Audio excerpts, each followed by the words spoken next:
जिस तरह की स्थिति इस वक्त बनी हुई है शहजाद पूनावाला जी, अब तो सीधे संजय राउत की ओर से कहा जा रहा है, उनकी ओर से कहा गया है जो उद्धव के साथ हुआ सेम पैटर्न को फॉलो किया जा रहा है यहां पर, और ये राजनीतिक रेपिस्ट हैं, सीरियल किलर बता रहे हैं बीजेपी को। देखिए, ऐसा है, आपके शो का शीर्षक है साहिब से दादागिरी। हाँ। यदि मैं प्रोड्यूसर रहता तो मैं लिखता साहिब, बेटी और बाकी सब गुलाम। जिन पार्टियों का चरित्र इस प्रकार से अपने सिद्धांतों के मूल से हटकर व्यक्ति केंद्रित हो जाता है, और आप देखिए शिवसेना का उदाहरण है, मुझे याद है बाला साहब ठाकरे जी उद्धव जी को और राज जी को बगल में बैठा के बोलते थे कि ये दोनों सरकार में नहीं रहेंगे, पर आज सरकार की लोलुपता के लिए उद्धव जी ने किस प्रकार से धोखा दिया मैंडेट को भी और बाला साहब को भी। उसी प्रकार से एनसीपी का मूल केंद्र क्या था कि सोनिया गांधी के विदेशी नेतृत्व में काम नहीं करना है, फिर कांग्रेस के साथ चले गए। तो वो चीज इतनी व्यक्ति केंद्रित हो जाती है कि वो पार्टियां अपने सिद्धांतों से हटती है, तो निश्चित रूप से पूरी पार्टी हमारे साथ आई है, शिवसेना पूरी पार्टी हमारे फायदे में तो बीजेपी ही है ना। नहीं, फायदे नुकसान की बात नहीं है चित्रा जी। पहले तो समझ लीजिए कि मुझे बड़ी आपत्ति होती है जब आप कहते हैं कि बगावती गुट हमारे साथ आए। एक बात समझ लीजिए, एनसीपी का एलओपी, एनसीपी का वर्किंग प्रेसिडेंट, एनसीपी का फाउंडिंग मेंबर दिलीप वलसे पाटिल, उनका चीफ व्हिप, उनका विधायक दल, उनकी सबसे वरिष्ठ महिला नेता, उनके सबसे वरिष्ठ आदिवासी नेता, उनके सबसे वरिष्ठ दलित नेता, ये सारे लोग हमारे साथ है, तो पूरी पार्टी हमारे साथ है। होंगे दल बदल कानून से खुद को बचाने के लिए। जी, मैं आपको बता दूं कि हमारे साथ तो पार्टी है, जैसे शिवसेना हमारे साथ है, एनसीपी हमारे साथ है, बगावती गुट शरद जी का है, और बगावत तो उनकी फितरत में है। 98 में बगावत हमने थोड़ी की थी, उन्होंने की थी। 78 में बगावत उन्होंने ही की थी ना, दिलीप जिस प्रकार से उन्होंने सरकार तोड़ी थी और खुद मुख्यमंत्री बन गए थे। तो बगावत करना किसकी फितरत में है? दो बातें मैं कहना चाहता हूं। देखिए, आज जो सवाल पैदा होता है वो ये होता है कि हमने जहां पर कोई काम किया ही नहीं, अपने आप से एनसीपी ने फैसला लिया कि वो हमारे साथ आना चाहती है, तो हमें दोष क्यों दिया जाता है? सवाल तो ये बनता है कि शरद पवार जी ने किताब लिखी, आप लोगों ने तोड़ा है, आप लोगों ने लालच देकर ईडी सीबीआई लगाकर केंद्रीय एजेंसियों को फोर्स भेजकर, क्योंकि जो चेहरे अब तक सामने आए हैं उनके साथ उसमें से ज्यादातर की जांच चल रही है इस वक्त। इसका मैं आपको बहुत ही स्पेसिफिक जवाब देना चाहता हूं। दिलीप वलसे पाटिल पर कौन सा केस है चित्रा जी? पूछिए जरा साहिल जोशी से, पूछिए जरा कि जयंत पाटिल पर केस है, आईएलएफएस का बिल्कुल है, वो क्यों नहीं आया? अगर इसी प्रकार से ईडी से मैनिपुलेट किया जाता, मेरी बात पूरी हो जाने दीजिए। मैं आपको एक उदाहरण और देता हूं, और आपकी रिपोर्टर विद्या मुंबई से ये रिपोर्ट फाइल करती है। प्रताप सरनायक, इनके ऊपर टॉप्स केस था, उसको उद्धव जी की सरकार ने मुंबई पुलिस के द्वारा बंद कराया दिसंबर 2021 में। हमारी सरकार जून 2022 में आती है, ईडी खड़े होकर हाईकोर्ट में दिसंबर में कहती है कि केस चलेगा, क्लोजर रिपोर्ट एक्सेप्ट मत कीजिए हाईकोर्ट में। यह है उसकी रिपोर्ट, ये देखिए, ये विद्या की फाइल की गई। तो यही तो बात मेरा केवल कहना इतना, आपके वहां आ जाते मेरा हैं लोग, केवल कहना इतना, बीजेपी की वॉशिंग मशीन में सब साफ हो जाते हैं। वॉशिंग मशीन उधर रहते हैं तो उसके बाद सब आपको वॉशिंग मशीन एक सेकंड में इसका जवाब केवल दे दूं। वॉशिंग मशीन की बात धोबी घाट चलाने वाले लोग ना करें। मुझे एक बात बताइए, उद्धव जी ने तो वोट लिया था किसके नाम पर? मोदी जी। वो मुस्कुराएंगे, उनकी मुस्कुराहट 1-2 मिनट में जाएगी। आप सुन लीजिए मेरी बात, मुझे बताइए कि उद्धव जी ने वोट लिया, बड़ी फोटो नरेंद्र मोदी जी की और देवेंद्र फडणवीस जी की लगाकर, फिर पूरी पार्टी लेकर वहां चले गए। दूसरी बात, छगन भुजबल जी ओरिजिनली एनसीपी में थे, शिवसेना से थे, कौन सी वॉशिंग मशीन थी? धनंजय मुंडे जी ओरिजिनली एनसीपी में थे, बीजेपी से एनसीपी गए, कौन सी वॉशिंग मशीन थी? नाना पटोले इनके अध्यक्ष बीजेपी के एमपी थे, कौन सी वॉशिंग मशीन में डाल के उनको प्रदेश अध्यक्ष बनाया? और अतुल लोंदे जी जो बोलते हैं कि हमने तोड़ा, हमने सब कुछ किया, अरे जब एक एनसीपी हमारे पास आई और ये क्लेम करते हैं एनसीपी इनके साथ है। एक सेकंड, एक लास्ट वाक्य, इनसे पूछे 1 मिनट के अंदर इन्होंने कहा एलओपी पोजीशन हमें दे दीजिए। 1 मिनट के अंदर अतुल लोंडे जी का ऑफिशियल बयान है, मैं आपको पढ़कर सुनाना चाहता हूं। सुन लीजिए, मेरी बात सुन लीजिए। अब एनसीपी सुन तो लीजिए, एनसीपी का एलओपी क्यों होगा? अब तो कांग्रेस के 45 एमएलए है, तो हम एलओपी देंगे।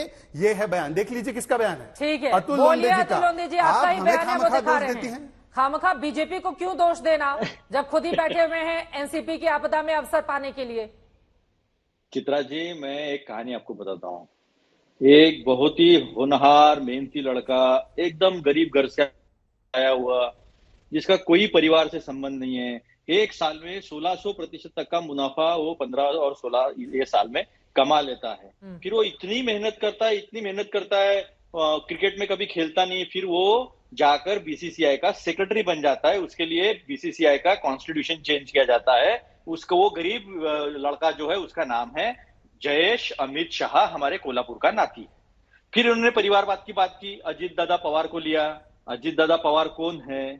फिर इन्होंने परिवारवाद की वैभव बात की, गहलोत तो खिलाड़ी थे क्या क्रिकेट के? सुनील तटकरे जी जो है, मैं तो बीच में बोला नहीं, क्यों बौखलाहट पैदा कर रहे हो? आप सुनो सवाल ना का भैया, जवाब थोड़ा नहीं दे रहे ना भाई साहब। सुनिए ना, मैं फिर मोदी जी के तुमने कहे हुए सुनाओ क्या सब? अच्छा ठीक है, मैंने ठीक है। निकाल कर रखे वीडियो सारे। नहीं ठीक है, मोदी जी के बारे में क्या कहा? जमा ठीक है, करके आप भी बोल रखिए। लीजिएगा, अपने बीच में नहीं बोलते हैं अपने शहजाद बाप जी, का please। नहीं हुआ, ये किसी और का क्या होगा? ये आपने मोदी जी के बारे में कहा था, क्यों बीच में बोलते हैं? फिर अदिति तटकरे जी है, ये सारे हमारे साथ रहे हुए लोग हैं। तो ये जो पट्टी लगाकर घूमते हैं ना, तो पहले अपने गिरेबान में झांक कर देखे, फिर बाद में बात एलओपी करें। वाला अब मेरा मामला क्या है, बनाया उस पर आ जाते हैं ना अतुल जी। जी, ऐसा लग रहा है मैं बता कांग्रेस रहा में बेचैनी है इसको लेकर। देखिए, मेरे पास रिपोर्टर आए, उन्होंने मुझे पूछा जी। कि अभी एलओपी कौन होगा, क्योंकि जितेंद्र आवाड़ जी को उन्होंने डिक्लेयर कर दिया था। तो मैंने उन्हें फॉर्मूला बताया। फॉर्मूला ये है हमारे महाविकास आघाड़ी में, जिसके ज्यादा विधानसभा में विधायक होंगे वो मुख्यमंत्री या फिर विपक्ष में है तो हाँ। विपक्ष का नेता यानी एलओपी लीडर ऑफ अपोजिशन बनेगा। तो मैं कहा अभी जल्दबाजी होगी कुछ कहना, 3-4 दिन में सारा सिनेरियो क्लियर हो जाएगा, किसके पास ज्यादा विधायक है, उसके बाद उसका फैसला हो जाएगा।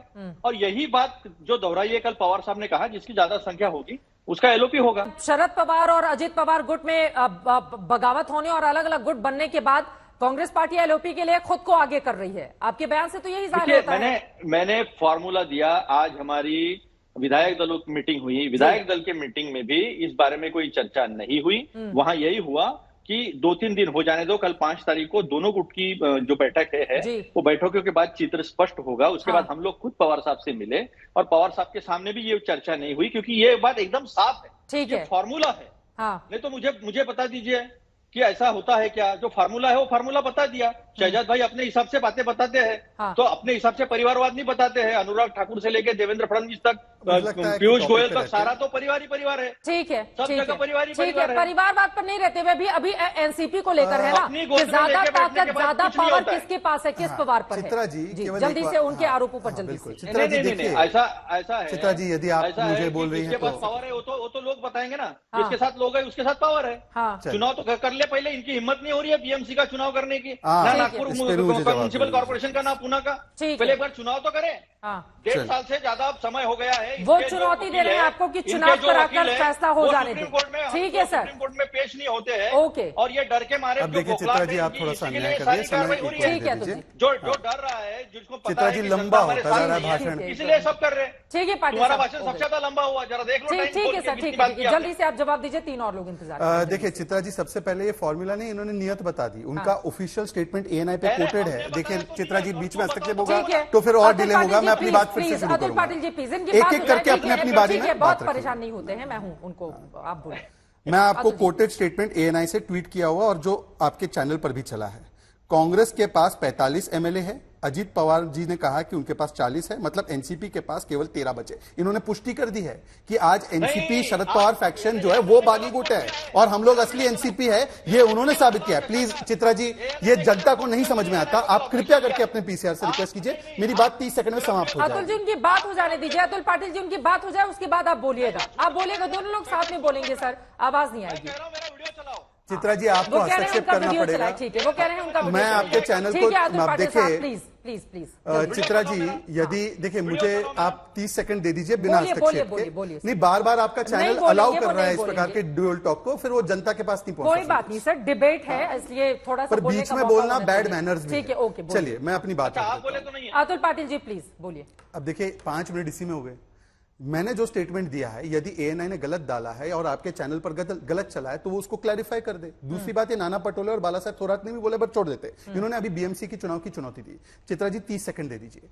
बीएमसी में 227 सीटें थी 2017 में, हमें 82 मिले बीजेपी को, 84 शिवसेना को मिले। उसके बाद जब इनकी सरकार आई तो उन्होंने 236 कर दी डिलिमिटेशन करके, जो अवैध तरीके से किया, तो कोर्ट में वो चैलेंज हुआ। हमारी एक सेकंड सुन लीजिए प्लीज, पेशेंस रखिए। उसके बाद जब हमारी सरकार आई शिंदे जी की, उन्होंने 227 ओरिजिनल पे रिवर्ट किया। इनके लोग राजू पेडनेकर और एक और व्यक्ति ने जाकर अपील किया हाईकोर्ट में और सुप्रीम कोर्ट में चैलेंज किया और सुप्रीम कोर्ट ने स्टेटस को लगाया। उनकी पिटीशन विड्रॉ होगी तब ये चुनाव होंगे। तो मुझे बता दीजिए इसमें हम कहां से डर रहे हैं? हम तो खड़े हैं कि आइए मैदान में, आप एक साथ हो जाते हैं हमसे लड़ने के लिए। मैं फौरन आपके पास आ रही हूं, 2 लाइन में सर। अतुल जी इनको बोलिए पिटीशन विड्रॉ करें सुप्रीम कोर्ट से। इनके वकील जो है वो कोर्ट में पेश नहीं होते हैं, इसलिए एडजर्नमेंट पे पिटीशन किसकी है? ये डरे हुए हैं। तुम पिटीशन किसकी है? करो तुम्हारे वकील को पेश।